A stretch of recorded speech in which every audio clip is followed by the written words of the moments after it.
இலங்கையில் ஆண்கள் மற்றும் பெண்கள் தங்களினுடைய பாலினத்தை மாற்றிக்கொள்வதற்காக அனுமதி அளித்து வெளியிடப்பட்ட சுற்றறிக்கையை ரத்து செய்ய கோரிய அடிப்படை உரிமைகள் மீதான மனுவை விசாரணைக்கு எடுத்துக்கொள்ளாமலேயே உயர் நீதிமன்றம் தள்ளுபடி செய்திருக்கின்றது.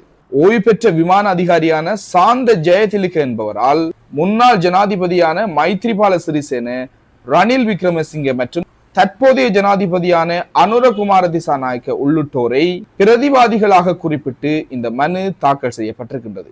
நீதிமன்றத்தினுடைய இந்த தள்ளுபடி மற்றும் பாலின மாற்றம் தொடர்பான இலங்கையில் இருக்கின்ற இந்த சட்டம் சம்பந்தமாக நீங்கள் என்ன நினைக்கின்றீர்கள்?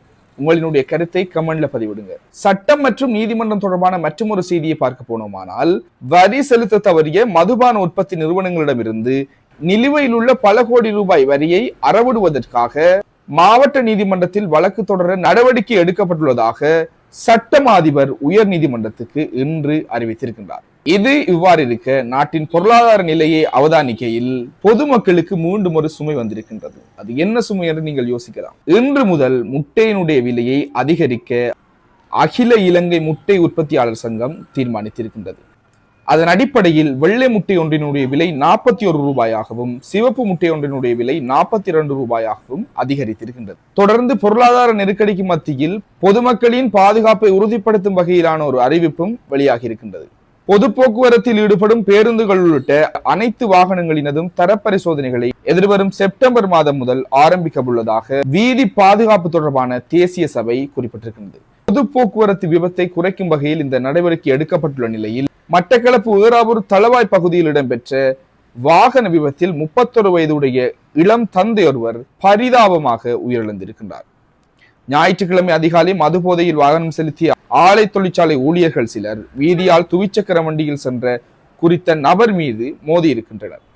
தப்பியோடிய சாரதி வாகனத்தின் அந்த உடைந்த பாகங்களை வைத்து போலீசார் அந்த தப்பியோடிய சாரதியை கண்டுபிடித்திருக்கின்றனர். அதனைத் தொடர்ந்து சிறுவர்கள் மற்றும் பாடசாலை தொடர்பான ஒரு சோகமான செய்தி ஒன்றும் நேற்றைய நாளில் பதிவாகி இருக்கின்றது.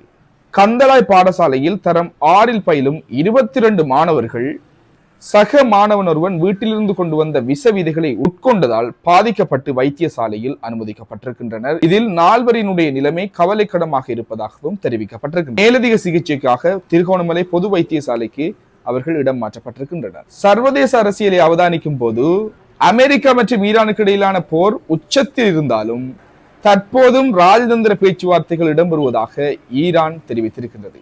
நாட்டின் மீது அமெரிக்க ராணுவ தாக்குதல் தொடர்ச்சியாக இடம்பெற்று வருகின்ற போதிலும் மத்தியஸ்தர்கள் ஊடாக அமெரிக்காவுடனான ராஜதந்திர பேச்சுவார்த்தைகள் தொடர்ந்து முன்னெடுக்கப்படுவதாக ஈரானினுடைய வெளியுறவு அமைச்சு தெரிவித்திருக்கின்றது. இறுதியாக ஒட்டுமொத்த விளையாட்டு உலகம் எதிர்பார்த்த 2026 FIFA உலகக்கிண கோப்பையை ஸ்பெயின் 1-0 என்ற அடிப்படையில் அர்ஜென்டினாவை எதிர்த்து வெற்றியை பெற்றிருக்கின்றது.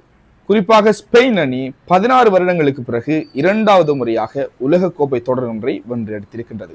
அந்த அடிப்படையிலே ஸ்பெயின் அணிக்கும் நமது எக்ஸ்ட்ரோக் சார்பாக வாழ்த்துக்களை தெரிவித்துக் கொள்வோம். இவை இன்றைய நாளுக்குரிய மிக முக்கியமான செய்திகளினுடைய தொகுப்பு.